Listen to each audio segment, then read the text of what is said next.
بسم اللہ الرحمن الرحیم۔ درس حدیث سبق نمبر 55، نماز جمعہ کی فرضیت اور خاص اہمیت۔ حضرت طارق ابن شہاب رضی اللہ تعالی عنہ سے روایت ہے کہ رسول اللہ صلی اللہ علیہ وسلم نے فرمایا کہ جمعہ کی نماز جماعت کے ساتھ ادا کرنا ہر مسلمان پر لازم اور واجب ہے۔ اس وجوب سے 4 قسم کے آدمی مستثنیٰ ہے: ایک غلام جو کسی کا مملوک ہو، دوسرے عورت، تیسرے لڑکا جو ابھی بالغ نہ ہوا ہو، چوتھے بیمار۔ سنن ابن داؤد۔ حضرت عبداللہ ابن عمر اور حضرت ابو ہریرہ رضی اللہ تعالی عنہ دونوں سے روایت ہے کہ ہم نے خود رسول اللہ صلی اللہ علیہ وسلم سے سنا، آپ برسر منبر فرما رہے تھے کہ جمعہ چھوڑنے والے لوگ یا تو اپنی اس حرکت سے باز آ جائیں یا یہ ہوگا کہ ان کے اس گناہ کی سزا میں اللہ تبارک و تعالی ان کے دلوں پر مہر لگا دے گا، پھر وہ غافلوں ہی میں سے ہو جائیں گے اور اصلاح کی توفیق سے محروم کر دیے جائیں گے۔ یہ بھی صحیح مسلم کی روایت ہے۔ حضرت عبداللہ ابن مسعود رضی اللہ تعالی عنہ نے یہ جو روایت ہے جمعے کو بغیر عذر چھوڑنے پر وعید، یعنی کہ بغیر کسی عذر کے جمعے کو چھوڑ دینا، اس پر وعید ہے۔ فرمایا حضرت عبداللہ ابن مسعود رضی اللہ تعالی عنہ نے کہ نبی کریم صلی اللہ علیہ وسلم کا ارشاد ان لوگوں کے بارے میں جو جمعے کی نماز میں نہیں آتے نقل کیا ہے کہ میرے دل میں آتا ہے کہ نماز پڑھانے کے لیے میں کسی اور کو کہہ جاؤں اور ان لوگوں کے گھروں کو جو جمعے میں نہیں آتے ان آدمیوں سمیت ان کے گھروں کو آگ لگا دوں۔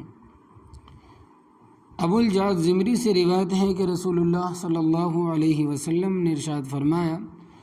جو آدمی بلا عذر 3 جمعے سستی و سہل انگاری کی وجہ سے چھوڑ دے گا،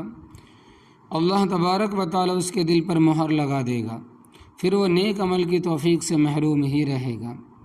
حضرت عبداللہ ابن عباس رضی اللہ تعالیٰ عنہ سے روایت ہے کہ رسول اللہ صلی اللہ علیہ وسلم نے فرمایا کہ جو شخص بغیر کسی مجبوری کے جمعے کی نماز چھوڑے گا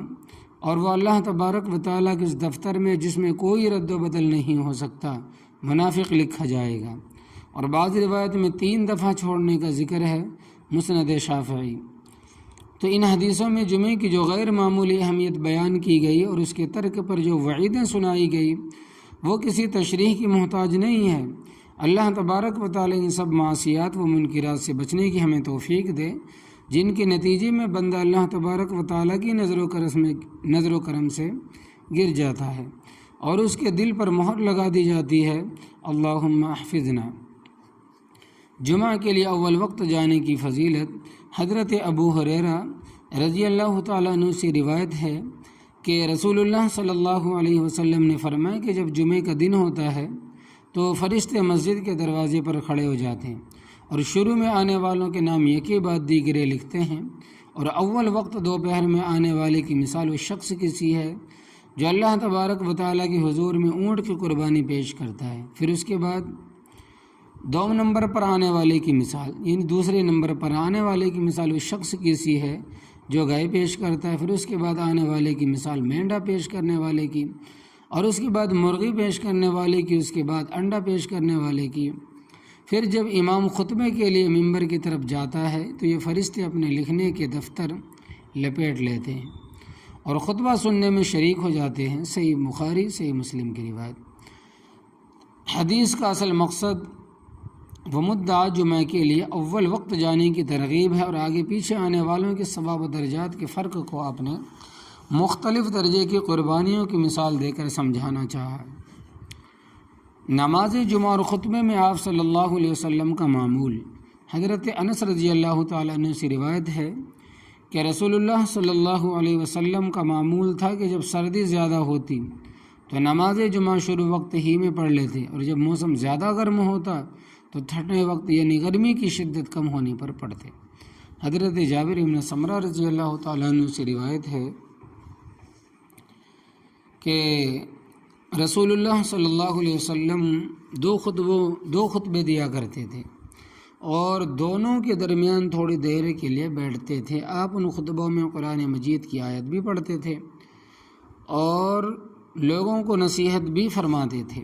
آپ کی نماز بھی درمیانی ہوتی تھی اور اسی طرح آپ کا خطبہ بھی درمیانی ہوتا تھا۔ مطلب یہ ہے کہ آپ کے خطبہ اور نماز میں نہ بہت طول ہوتا تھا اور نہ بہت زیادہ اختصار، بلکہ دونوں مقدار معتدل اور متوسط ہوتی تھی، یعنی کہ زیادہ لمبی نماز نہیں ہوتی تھی، زیادہ چھوٹی بھی نماز نہیں ہوتی تھی، بلکہ درمیانی نماز ہوتی تھی۔ نماز جمعہ کا اہتمام اور اس کے آداب۔ حضرت سلمان فارسی رضی اللہ تعالیٰ عنہ سے روایت ہے کہ رسول اللہ صلی اللہ علیہ وسلم نے ارشاد فرمائے کہ جو آدمی جمعے کے دن غسل کرے، جہاں تک ہو سکے صفائی پاکیزگی کا اہتمام کرے، اور جو تیل خوشبو اس کے گھر ہو وہ لگائے، پھر وہ گھر سے نماز جمعہ کے لیے جائے اور مسجد میں پہنچ کر اس کی احتیاط کرے کہ جو دو آدمی پہلے سے ساتھ بیٹھے ہوں ان کے بیچ نہ بیٹھے، پھر جو نماز یعنی سنن اور نوافل کی جتنی رکعتیں اس کے لیے مقدر ہو وہ پڑھے، پھر جب امام خطبہ دے تو توجہ اور خاموشی کے ساتھ اس کو سنے، تو اللہ تبارک و تعالیٰ کی طرف سے اس جمعے اور دوسرے جمعے کے درمیان کی اس کی ساری خطائیں ضرور معاف کر دی جائیں گی۔ تو اس حدیث میں غسل جمعہ کے علاوہ چند اور اعمال کا بھی ذکر ہے۔ بقدر امکان ہر قسم کی پاکیزگی اور صفائی کا اہتمام، اچھے لباس کا اہتمام، خوشبو کا استعمال، مسجد میں ہر اس چیز سے احتیاط اور اجتناب جس سے لوگوں کو ایذا پہنچے، باہمی تعلقات خراب ہونے کا اندیشہ ہو، جیسے پہلے سے ساتھ بیٹھے ہوئے دو آدمیوں کے بیچ میں گھس کر بیٹھنا یا لوگوں کے اوپر سے پھلانگ کے جانا وغیرہ، پھر وہاں حسب توفیق نوافل پڑھنا اور خطبہ کے وقت ادب اور توجہ کے ساتھ اس کو سننا، پھر نماز پڑھنا۔ جمعہ کی جو نماز استمام اور اہتمام آداب کے ساتھ پڑھی جائے اس کو ان دونوں حدیثوں میں پورے ہفتے کے گناہوں کا کفارہ اور بخشش و معافی کا وسیلہ فرمایا گیا۔ یوں بھی غور کر کے سمجھایا جا سکتا ہے کہ یہ سب اعمال جب صحیح نیت کے ساتھ کیے جائیں گے تو ان بندوں کے دلوں ان کی روحوں کی کیا کیفیت ہوں گی اور ان کی زندگی پر اس نماز کے کیا اثرات پڑیں گی، اور پھر اللہ تبارک و تعالی رحمت اور شان مغفرت کا ان کے ساتھ کیا معاملہ ہوگا۔ جمعہ کی پہلی اذان کے بعد کاروبار وغیرہ کا حکم۔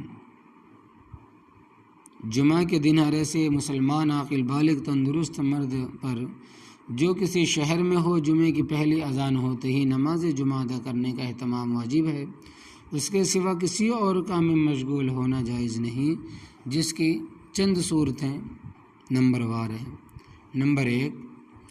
جمعہ کی پہلی اذان کے بعد کسی بھی قسم کا کاروبار، تجارت، خرید و فروخت جائز نہیں، لہٰذا جمعے کی پہلی اذان پر دکان کو مکمل بند کر دے، مالک دکان اور ملازم سب نماز جمعہ ادا کریں۔ نمبر 2، جمعے کے دن بعض دکاندار ایسا کرتے ہیں کہ ان کی دکان ایک فرد ایسی مسجد میں نماز جمعہ ادا کرتا ہے جہاں جمعے کی نماز جلدی ہوتی ہے اور وہ آ کر دکان پر بیٹھ جاتا ہے، پھر دوسرا شخص دوسری مسجد میں نماز جمعہ ادا کرتا ہے جہاں نماز جمعہ دیر سے ہوتی ہے اور دکان برابر کھلی رہتی ہے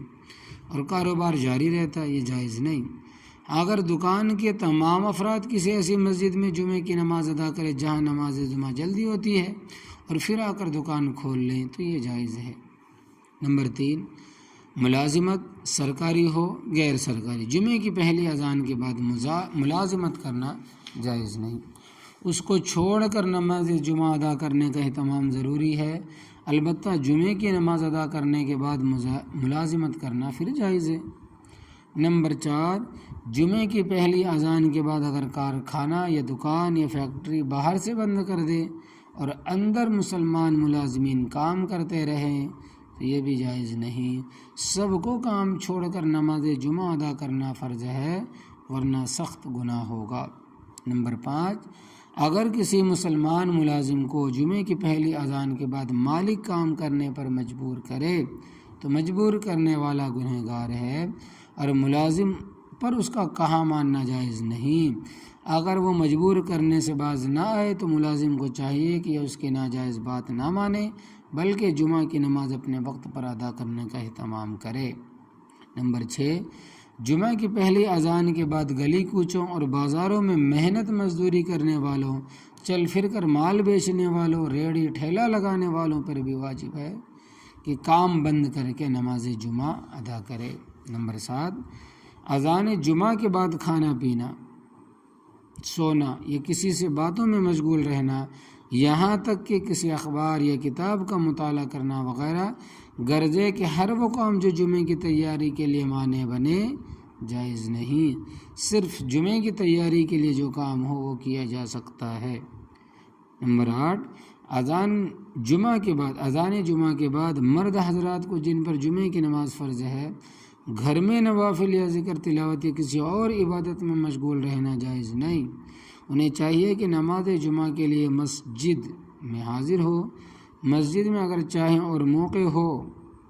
تو ان عبادات کو انجام دے سکتے ہیں۔ تو یہ ہے نماز جمعہ کی فرضیت اور جمعے کی خاص اہمیت۔ اللہ عمل کی توفیق عطا فرمائے۔ یا اللہ ہم سب کو نبی کریم صلی اللہ علیہ وسلم کی سچی محبت عطا فرمائے اور ہمیں اپنے بچوں کو بھی آپ صلی اللہ علیہ وسلم کے محبت اور اس کے تقاضے سکھانے کی توفیق عطا فرمائے۔ یا اللہ ہم سب کو اپنے عقائد، عبادات، معاملات، معاشرت، اخلاق میں علماء حق کی تعلیمات کے مطابق درست کرنے کی فکر نصیب فرمائیے۔ یا اللہ ہم نے آج احادیث مبارکہ سے دین کا جو علم حاصل کیا ہے اس کو صحیح انداز میں محبت و حکمت سے دوسروں تک اور خاص طور پر اپنے گھروں میں پہنچانے کی توفیق عطا فرمائیے، آمین یا رب العالمین۔ واللہ اعلم بما یصنعون۔